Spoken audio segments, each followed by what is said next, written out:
So we finally have chapter 15 of Boruto 2 Blue Vortex in full, and it pretty much confirms that Boruto is dying, and it has something to do with Momoshiki. So we have a lot to discuss in regards to that, but we also have the fight between Gaara and the Matsuri Shinju, along with the reveal of Kawaki's true powers. So yeah, we have a lot to discuss, but of course we're gonna start from the top as per usual. So the person on the cover is the Shinki Shinju, and the title for the chapter is apparently A Fulfilling Life, which is either in reference to what happens to Gaara in the chapter, or more so in reference to Boruto eventually dying. So we see how that plays out, of course. So the chapter pretty much starts off in the Sand Village with the side text saying, "Sand trap? What happened to Shinki and the others trapped in the sand? What in the world?" We then see that Shinki and his two teammates, I don't remember their names by the way, but they seem to be trapped in some form of sand. And Shinki says, "Please release the sand. We will fight too." We then skip over to Gaara saying that it's no good. "I'll carry you to the entrance like this. Run. This is an order from the Kazekage, okay?" And we see that Gaara is critically wounded. He's bleeding from his mouth and seems to have a wound on his chest or in his stomach. So he's pretty badly injured. Now it then shows some unknown figure saying, "That's why I told you. I merely came here following traces of Boruto and his ally.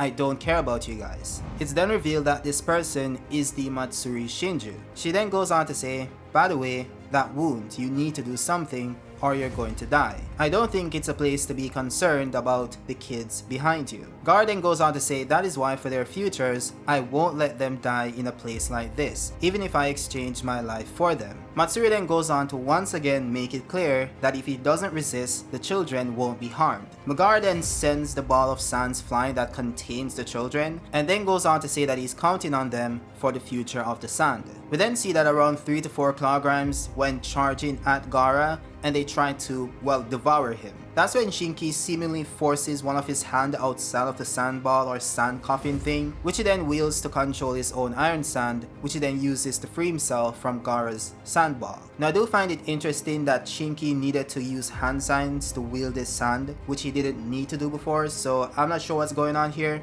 but I guess we'll find out soon enough. Now just before the kilogram could actually devour Gaara before he could bite him, Shinki then covered him with his iron sand, using a jutsu called Iron Sand Sealing Palm. He then goes on to say that it's necessary for the future of the sand itself. We still need you. And the Matsuri Shinju replied saying, "Oh my, what a bad child. You should have followed your father's orders." And that's when one of the kilograms pretty much snuck up on Shinki and devoured him, turning him into a tree. He then goes on to say, "You guys need to go. Tell Kankoro about father." Now the Matsuri Shinju then walked up to the sand shield that's covering Gaara and goes on to say that even if he becomes a tree, the sealing technique is still continuing. So it's an effective technique as long as you're still alive. He risked his life to protect his father. You have some nerve. If you were to join us, that would be interesting. Now we have a few things to discuss here because I do find this entire interaction very interesting because it seems that the Matsuri Shinju is way stronger than we initially thought. We have to remember that this is the same Gaara that was able to react to Fuse Momoshiki multiple times. Now of course he isn't as strong as Fuse Momo, but he was able to contend with base Momoshiki at least.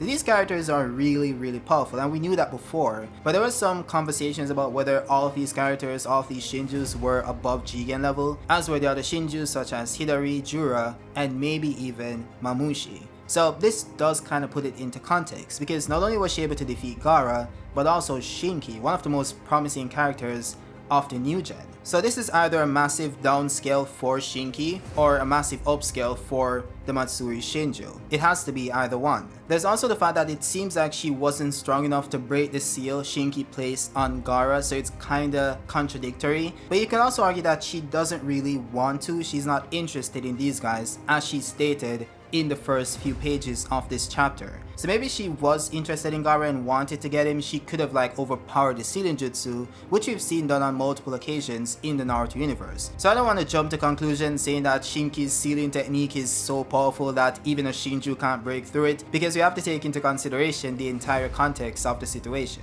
Now then moved on to Kankuro reporting this to the Leaf Village, saying that according to the investigation, Shinki, who was turned into a tree, seems to be alive. And also thanks to the sealing technique he used, Gaara, that was also on the verge of death, managed to survive somehow. But as it stands, there's no way to rescue them, it won't come true. The only one who can remove that sealing technique is Shinki himself. First of all, I want to return Shinki to his original state. it also helps Gaara. Shikamaru then asked him to confirm one thing. After the incident, was anyone with the same chakra as Shinki spotted nearby? Kankura said no, so far there has been no such reports. Shikamaru then says regarding the symptoms of people turning into a tree, we're currently investigating and examining the information and formulating countermeasures. As soon as we find out anything, we will share it immediately. So yeah, based on this dialogue, it seems like Shinki's sealing jutsu is really overpowered because for some reason, it was able to prevent Gaara from dying from his injuries, which is crazy because this implies that it has some ability to manipulate time itself, so it's somewhat similar to Kawaki's or Shiki's Daikokuten,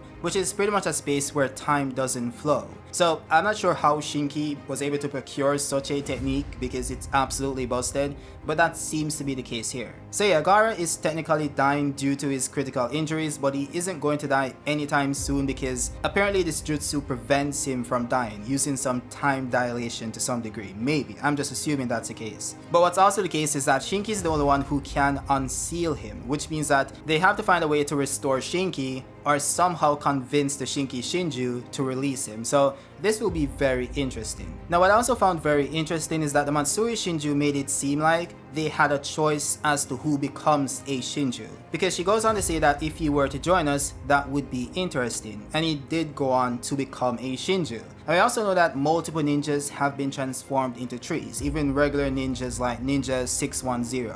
But he didn't become a Shinju. So this entire situation or process might be a bit more complicated than it seems so far, but I guess we'll see soon enough.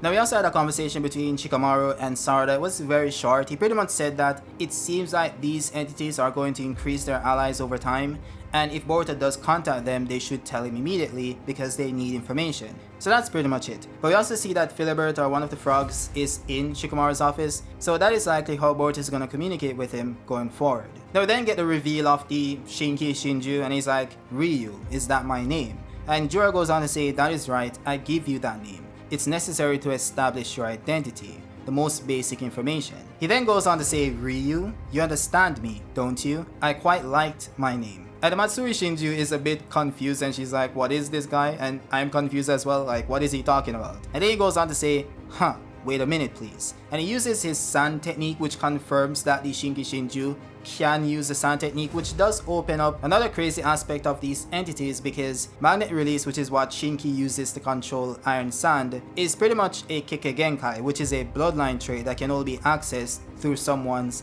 DNA. So this somewhat opens up the door for Hidari to awaken a Sharingan or Tomei Renegon, which is basically a Renegon fused with a Sharingan, because he seemed to be really interested in the concept of the Sharingan when Sarada used it, which he also needs to perfect his Chidori. So I think this is headed in that direction, which also explains why it also showed Hidari looking onto Shinki when he used the iron sand. So it's kinda subtle. But yeah, Shinki pretty much used this iron sand to pull code from the Clarmar looking box, that or cube that is in the Tentacles dimension thing. And it shows that Code is really struggling to free himself, which is crazy considering that Code is greatly above Jigen in power level. Although to note, or just to be fair, Code is in base, so he isn't using the Karma Seal. So maybe this isn't his full strength, but at the same time, it just looks a bit embarrassing. That's all I'll say. Now what's even crazier than this, and I found this so funny, is the Shinki Shinju then says, what is this thing? It seems like he was sneaking around. Like, it's crazy that this thing is referring to Code as this thing. Like, it's so crazy, bro. But yeah, moving on. Jordan says, never mind, let him go. He's Code. In some ways, we owe a debt of gratitude to him. He then goes on to ask Code, what is he doing here? Are you of any use to us?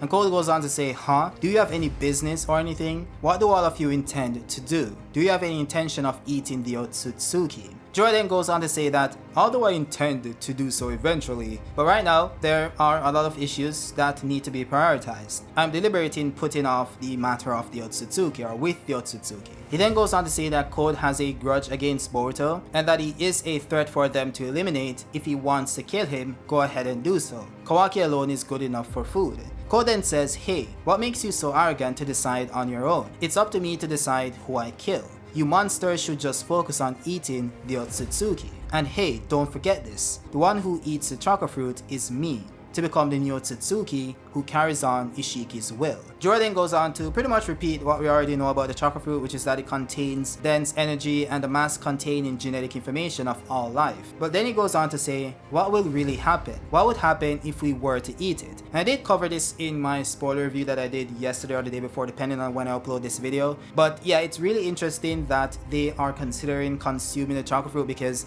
they are the ones who create it. They are the divine tree. So it has to be the case where it's just in their genetic code to produce a chakra fruit. It's like when we consume food and we break it down into different substance or energies for our bodies and also pass it out in the form of like stool and feces and so on, which is something that we naturally do every week or every day for some people. I'm not judging. Okay, but it is something that naturally happens regardless of if we want it to happen. So I think that's pretty much the case for the chakra fruit as well. So I think them consuming it might create something very interesting. So I'd like to see that happen, but it likely won't, but we'll see. But of course, this does go on to piss off Code. He's very angry. He even goes on to activate his Karma Seal and tries to attack Jura. So yeah, this guy is Code at full power with his Karma Seal active. And he tries to attack Jura using his Karmarks. And Jura uses what seems to be the laser Biju Bomb thing that he used on Himawari based on this panel right here. And he just pretty much blows off Code's right hand. It's crazy. Again, Code is greatly above Jigen in power level. And that was 3 years ago. So Jura is an absolute monster. But yeah, Jura goes on to say that he's grateful for Code because he's the one who brought them to life, and says that it seems like his life is lacking a bit of excitement. Therefore, with respect to his benefactor, which is Code, I'll give you one assignment. Otsutsuki Boruto and the unknown guy allied with him, find them and kill them. In exchange for this result, I promise to give you the chakra fruit. What do you think? The colors have faded in your life too.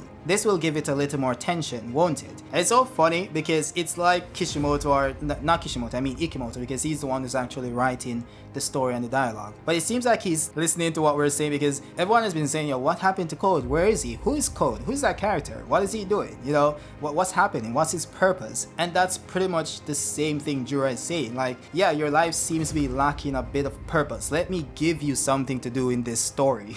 So go ahead, kill Boruto, you know, and then you get a chakra fruit. It's so crazy the disrespect this character has to endure. It's pretty insane. But yeah, Code goes on to pretty much patch up his hand using a claw mark, which is, something, I guess. That claw mark can do anything, I suppose. Now we have the Bug Shinju pretty much laughing at Code, saying that, I wonder, when I look at you, your disgraceful self, I feel so relieved. I have to remember that, you know, the Bug Shinju wasn't really favorable towards Code. He wanted Code and Damon to basically off themselves. So this kind of explains why this Bug Shinju is having this sort of like feeling towards Code being in pain. That's what I think. Now Code then goes on to basically like, you know, have a meltdown saying, you're making fun of me, you bastards. But in the end he accepts it and says, there's no need for you to tell me, I'll do it. Boruto and his friends too, this is a contract. Don't forget, I'll get the chakra fruit no matter what. Give it up. Jura then says, I'll support you, good luck. I'm really looking forward to it. Where will your destiny lead you? Code then leaves and pretty much says that the one who laughs in the end will be me. The Shinki Shinju then comments that he's a nasty bastard. Next time I see his face, can I kill him? Jura then says, of course, that's your freedom. But what you should think about now is something else. Instinct. Ryu, listen to your inner instinct. If you do that, you should be able to see it. The face of the threat you should be devouring. The Shinki Shinju then goes on to say, well then, it's already decided. Right now that guy is sealed with a special technique, but if that's the case, then that technique can be released. Jura then says, go ahead and tell me your target. He then goes on to say, the 5th Kazekage, Gara of the Sand, it's decided. We then switch over to Boruto sitting atop the Akage monument, Naruto's head to be specific, and then Kawaki decides to pay him a visit pretty much, and he's very calm. He's not like trying to kill Boruto, he's taking a different approach. Boruto then asks him if he's alone, and Kawaki says that's right, but Ada might be watching. Boruto goes on to say, what's wrong? Why are you not coming at me this time? Kawaki says, what do you intend to do, Boruto? Those guys from Konoha, why aren't you telling them the truth? Boruto then goes on to pretty much say that it won't lead to anything good. No matter what the truth is, some will believe on that and some will doubt that. This will gradually create the division and lead to confusion. I just want to avoid that. At least now Konoha is functioning normally. That is fine. And no matter what happens, I have acquired a strength that does not waver. thanks to my master. So Boruto is pretty much saying that, yeah, you guys are not strong enough to defeat me, so it doesn't matter what you guys think. You know, you guys can think I'm the rogue ninja that killed the Hokage, you guys can't do anything about it. So we're gonna work together and defeat the Shinjus, and that's all that matters. For now at least. Kawaki then goes on to ask him what happened to Momoshiki, or that bastard Momoshiki. It's not like it's all resolved, right? From what I saw, you weren't able to control your karma. Boruto then goes on to say, about 2 years ago when I fought against Cold with my master, for the first time since leaving the village, it's been a while since I used karma. That's when I felt it, the sensation of being taken over by that guy Momoshiki, something close to that. I felt like I was losing myself, or was no longer myself, a sensation of dying while maintaining consciousness. Since then, I've never used karma once. Kawaki then asked him what's going on, why did that happen? Boruto then says that he doesn't understand. Momoshiki has been quiet for the last 3 years. The activation of karma could trigger the possibility that will come out. Kawaki says, damn it, in ways it's getting worse. And this is Kawaki's greatest fear, by the way, which is Boruto running rampant with Momoshiki's power, and Boruto being above Jigen level in base, and then adding Momoshiki's power to that power is absolutely crazy, and it's an immense threat to the entire planet. So Kawaki is justified in feeling the way that he does. Now, of course, you guys can argue about the methods if you guys want to, but the facts remain the facts. By the way, I mentioned this in my spoiler video, but I don't think Boruto is losing his body to Momoshiki per se, but more so that he's merging his consciousness with Momo's, which was hinted at in part 1, which was around chapter 75, chapter 76. So this isn't anything new, by the way. Maybe Kawaki wasn't aware of this, I don't think he was, but Boruto should have some idea of why that happened, because he does know, Momoshiki did tell him, that their brainwaves are being crossed over. So I think this is the end result, or we're approaching the end result, which is Boruto no longer being Boruto, and maybe even Momoshiki no longer being Momoshiki. It's like Gogeta or Vegito from Dragon Ball Z, like Goku's and Vegeta's consciousness is pretty much merged into a new entity, and there's someone else. It's like a merger of two entities. So I think that's pretty much what's happening, but we'll see what happens. I'll probably just do a video on that separately, and then we can go in depth on it. But yeah, Boruto goes on to tell him that, look, either way you have to become stronger. You're my dad's disciple, aren't you? You were supposed to free dad from the seal. Ideally, it would be best to get training directly, but sadly that's not feasible right now. It will take too much time. And I mentioned this in the spoiler video as well, because it's kind of a difference in the training methods that Kawaki wanted to do in chapter 58 back in part 1, as opposed to Boruto who wanted to take the time to actually go through ninja training. But now he wants to speed it up because they don't have any time. So it shows that different training methods can be applied to different circumstances. And in this case, Kawaki's way of attaining power makes more sense because the Shinjus are immensely overpowered and they just don't have the time. Now the most interesting part of this conversation is when he tells Kawaki that what he's about to tell him is a conclusion that he'll eventually reach on his own. If the outcome will be the same, it'll be best to do it swiftly. That's what I'll tell you. He then goes on to tell him that he should confront Amado. He's hiding it. He's hiding your power. And Kawaki's like, what? You know, Kawaki's, surprise Pikachu face. He's been doing it this entire time. It's always funny. But yeah, it then goes on to say that your attack capacity or attack capability has a limiter placed on it. And this also applies to your defensive capability and regeneration ability too. That guy has adjusted these within a certain limit. That is when it's also revealed that Amado is watching everything through Kawaki's eyes, which is very similar to what we saw with Delta in chapter 8, I believe. And Boruto believes that he did this because it would be a problem if he died. Now this is interesting because it kind of implies that maybe Amado did this after Boruto and Kawaki switched places, so he had to limit Kawaki's power because he believed that Kawaki was the son of the Hokage, the real son of the Hokage, and would have gone after Boruto, the one who has the Karma Seal, to resurrect his daughter. So he couldn't allow that to happen, so he had to limit Kawaki so he couldn't actually kill Boruto. But now that Amado knows that this isn't the case, based on his conversation with Sumire, I think it kinda somewhat changes things. So he is going to release Kawaki's limiters and allow Kawaki to gain his true power. Now we also had a panel of Amado saying, yo, Boruto, where did you get this information? And it shows him remembering Kawaki destroying the toad he took from Boruto, or maybe the toad just escaping using the summoning jutsu. He then goes on to say that the toad from that time, is it really real after all? The idea that Koji is alive is hard to believe. If he is alive, what can I do now? In the first place, what is the purpose? So Amado does seem to be a tad bit concerned about this development, but he isn't like shaking in his boots, right? He isn't like panicking. So he might have a plan to, smooth it over, but we'll see. Now Boruto then goes on to tell Kawaki that Amado needs her karma for his own purposes, which is to revive his daughter. So he was tinkering with your abilities to make sure you wouldn't die no matter what. If you think it's a lie, get Amado to spit it out himself. I'm leaving now. Kawaki then says, Boruto, my thoughts haven't changed. After all, Otsutsuki is the root of evil that must be destroyed. It's because of the Otsutsuki that these abnormalities have come to existence. That is why they all need to disappear. You too. Me as well. Well, as a start, first you need to get rid of the annoying Shinjus. I don't care what I have to do.